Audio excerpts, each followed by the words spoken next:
The Ohaneze youth has accused President Muhammad Buhari of having personal vendetta on Nnamdi Kanu for having refused to release him from the DSS detention after he has been discharged and acquitted by the appeal court. And as it stands now, Kanu is still in the DSS detention. Good morning, good afternoon, good evening, depending on your time and where you are listening to us from. Welcome to Emizari News. We bring you the topmost of the top news that happens all over the world. Don't forget to like this channel if this is your first time. Please don't forget to subscribe. Don't forget to share. Don't forget to on your notification button so that whenever our news enter, you go be the first we will collect them while listening to the news proper as we they bring it hot. Has accused President Muhammadu Buhari of having personal grudges against Igbo over the continued detention of the leader of the indigenous people of Biafra, Nnamdi Kanu. Kanu was extraordinary rendition from Kenya in June 2021 and has remained at the detention facility of the Department of the State Service. Addressing newsmen at Abuja on Tuesday, December 6, 2022, the National President Ohaneze Youth Council OIC Igbo Ayaka said the Buhari-led government must not exceed certain limit in his prolonged incarceration of the leader of the indigenous people of Biafra. Igbo Ayaka accused Buhari of unleashing personal vendetta against Igbo, which he lamented could be glaringly seen through the blunt refusal of all the progressive Congress-led government to adhere to the recent court verdict which ordered Kanu be immediately discharged and acquitted unconditionally, including the judge of the State High Court Umuahia that declared 2017 Operation Python Dance as a breach to human fundamental rights. The Federal High Court Umuahia, which declared that extraordinary rendition of Nnamdi Kanu from Kenya was also a breach to local and international law, ordered federal government to send him back to Kenya. Those who are not bothered about the continuous incarceration of Nnamdi Kanu but are merely seeking peace and unity of Nigeria are likened to those cutting Iroko tree with razor, a typical example of a white elephant project, he said.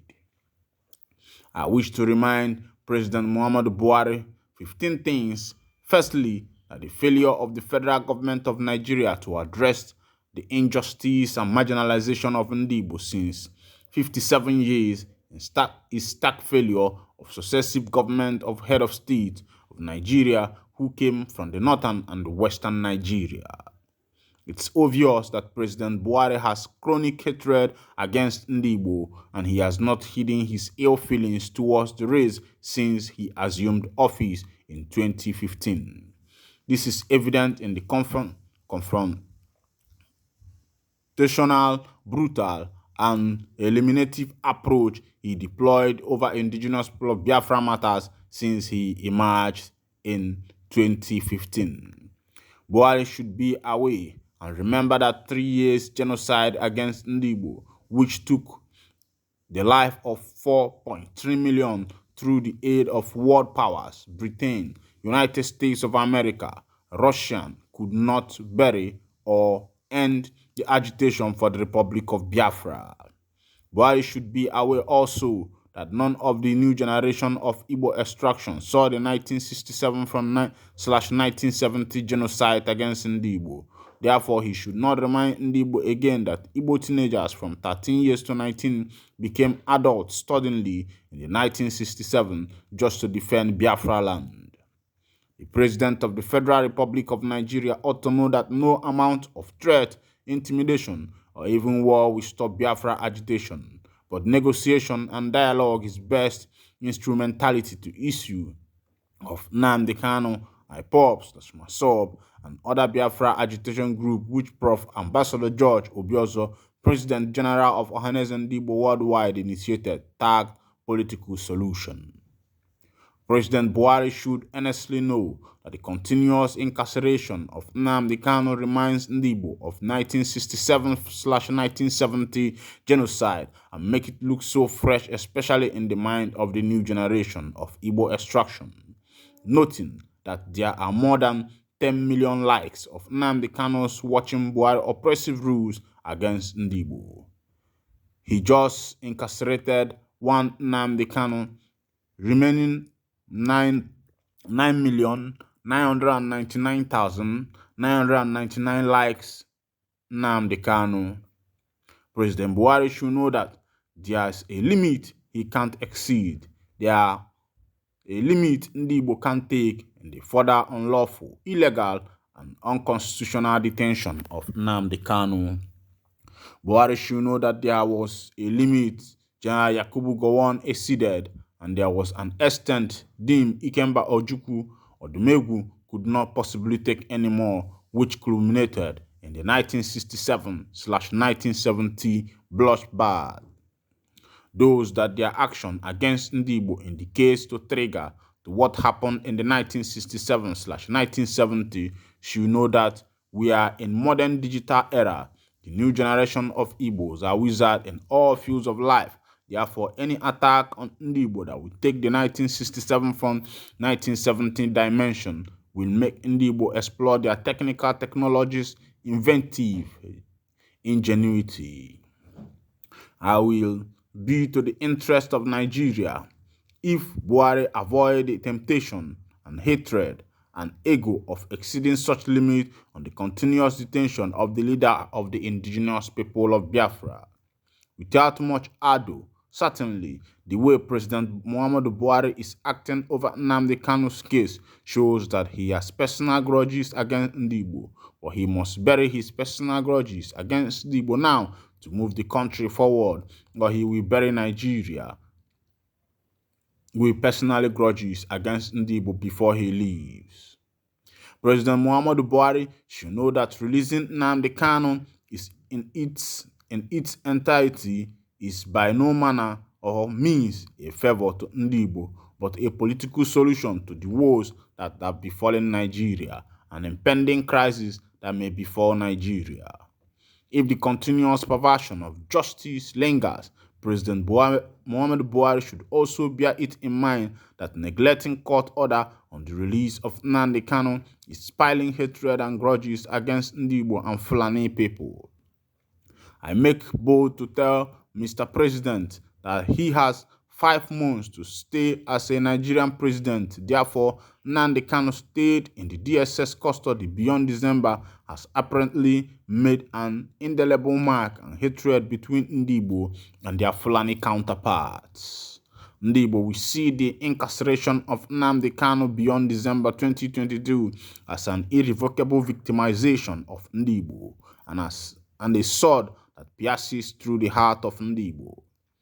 Buhari should make a choice to become a hero and valiant in the matter of Nnamdi Kanu, hence a political solution of Nnamdi Kanu case which makes him a hero, while his stiff-necked character will make him a valiant.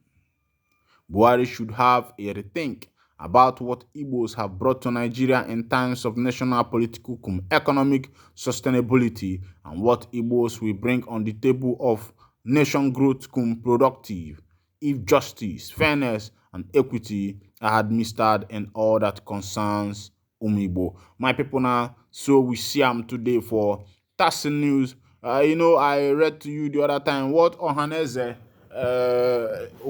Professor Obiozo has said concerning the statement of Igbo Ayaka, who is said to be the leader of the APES socio-cultural youth organization of Ohaneze Igbo worldwide. The other thing, he instructed the youths and the Igboans to pick up their arms and protect themselves, since the government is not capable of providing a protection means for the Southeasterners with regards to what happened at Ehamofo, where about over 100 and something indigenes of that particular land were massacred. Many were feared dead and many were maimed. And some maimed is a kind of irrevocable. So now the APES Cultural Youth Organization of Ohaneze Igbo Worldwide, Ohaneze Council, OIC, they are now accusing the president of Nigeria for having personal grudge